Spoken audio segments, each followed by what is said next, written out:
Welcome to the Totally Honest Cooking Show. I'm Mark. Today we're making spare ribs, barbecue style, and we're basing our sauce off of the Korean fried chicken that we made last week. Yeah, that's right. We're reusing last week's recipe in order to make something different this week. We're also modifying the rib recipe that we made last year to accommodate that. So let's get cooking. Now, one of the things about cooking is that you learn, you grow, you build, right? But after you've learned a lot, you start combining things, and maybe there are things that don't need to be combined. We'll find out as we go, right? Okay, so we're gonna start with 2 tablespoons of salt, put it in a bowl. Then we're gonna add 3 tablespoons of paprika, smoked paprika, and 3 tablespoons of brown sugar. Now my notes say dark brown sugar, but my dark brown sugar was brick-like enough that you could literally brick a guy with it. So I'm just gonna use light, and it'll be fine. I do tend to prefer dark brown sugar just because the difference between light brown sugar and dark brown sugar is molasses amount. And I do find that I like more molasses in my barbecue. In the original recipe, we had 2 teaspoons of cayenne pepper. I'm replacing that with 1 tablespoon of Korean red pepper flakes. And then I'm just gonna mix everybody together. Now, the biggest resistance that I'm finding in this is going to be the brown sugar, which is older than it should be. To combat that, I'm just going to take a wooden spoon to it and try to bust it up. Don't use your favorite wooden spoon for this because the paprika will stain it. Though we may have to retire Bernie soon. He needs oiling badly. Like always, we'll find out whether this is enough when we go to coat the ribs. Now, this guy right here probably doesn't need to be here. We're going to trim him off. If you see any other unnecessary fat or connective tissue that you want to get rid of, you can. I'm going to leave the rest of this. It should be alright. Once you've made your rub, step 1 is going to be to coat your ribs with yellow mustard. Now, this is here for 2 reasons. 1, it's got a lot of vinegar and acid in it. And 2, it's going to help the rub stick. If you didn't want to use yellow mustard, if you wanted to use something else, you could use something like oil, like an olive oil, vegetable oil, something like that. You could use water, but a lot of people use yellow mustard for this. The reason they use yellow mustard, of course, is because, you know, it adds flavor. If you add stuff to food, you tend to want it to be an additive that adds flavor. You don't want to take anything off of there, right? Now I'm going to start rubbing my meat.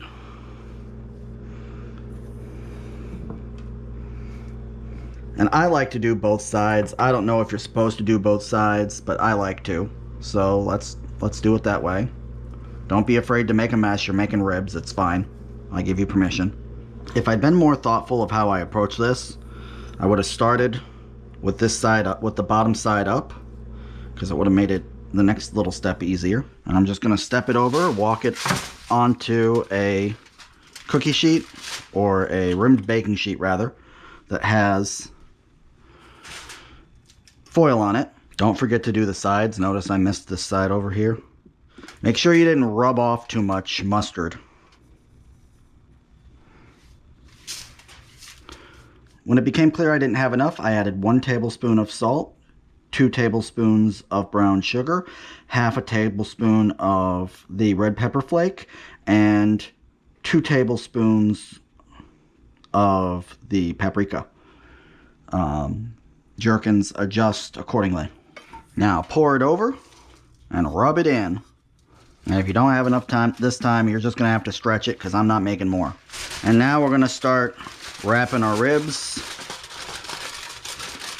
If everybody didn't get nice and coated, just, you know, try to move it around with your finger. It'll be okay.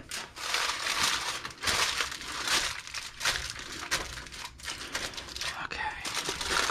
Now, inevitably, no matter how well you've prepared, you will find you have a gap that looks like that. Just go ahead and add more foil until you feel confident. It'll be okay. This is going in the oven for... Oh, I had extra. I could have... Oh, well. Too late now.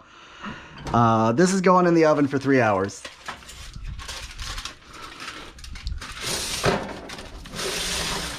Strap in, kids. This is one of those mad scientist moments that you might get sometimes on shows like this.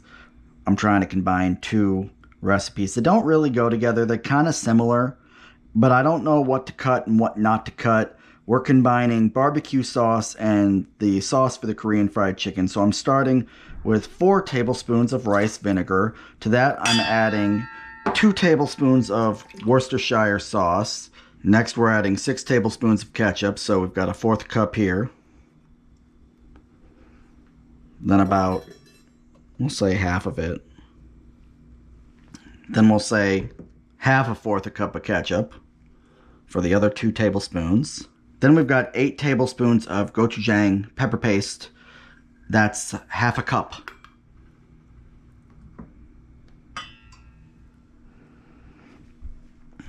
Now again, if you're somebody that's doing this gluten-free, you're going to need gluten-free gochujang and gluten-free Worcestershire sauce. This is where I'm unsure, right? Because I'm not sure how much sugar I need to add. I thought about using brown sugar because it's more barbecue-y.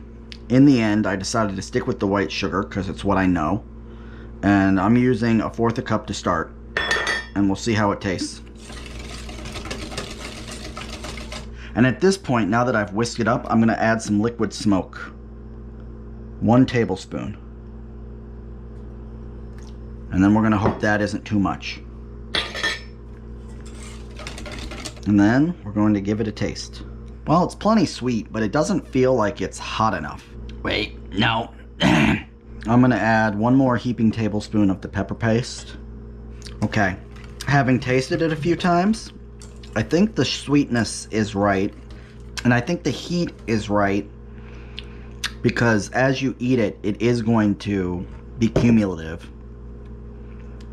I don't know that the smokiness is quite right, though. Let me add just a little dab. Okay, the sauce seems ready. Everything seems pretty well balanced. If I were doing it again, I would say maybe start at 2 tablespoons of sugar and see how you like it. 4 seems a little excessive to start with, but finding a sweet spot when you're making something like this is hard. And we'll also, Jerkins, bump in here and tell me if it turned out perfectly with the ribs, because that's the other thing. You're missing the component with the meat flavor. 3 hours later, and we're ready to unwrap our present. It's time to slather. We've also taken this moment to set our oven for 400 degrees.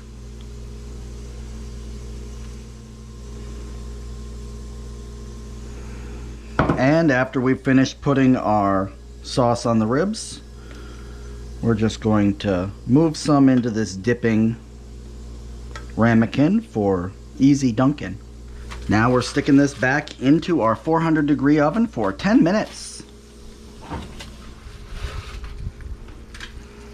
Smells good. Now you're gonna want to let this rest until it's done bubbling. Otherwise, you might have a catastrophe on your hands. Then, once you're ready, just start hunting for your bones. Now, you might say, Mark, why'd you go for a center cut? And for you, I have no answer. Once everything's plated up, you're ready to go. I made these Korean fried chicken inspired ribs, and you can too. Like, subscribe, click the little bell, and I'll see you next Wednesday. Now, if you don't mind, me and these ribs gotta go get to know each other. Bye.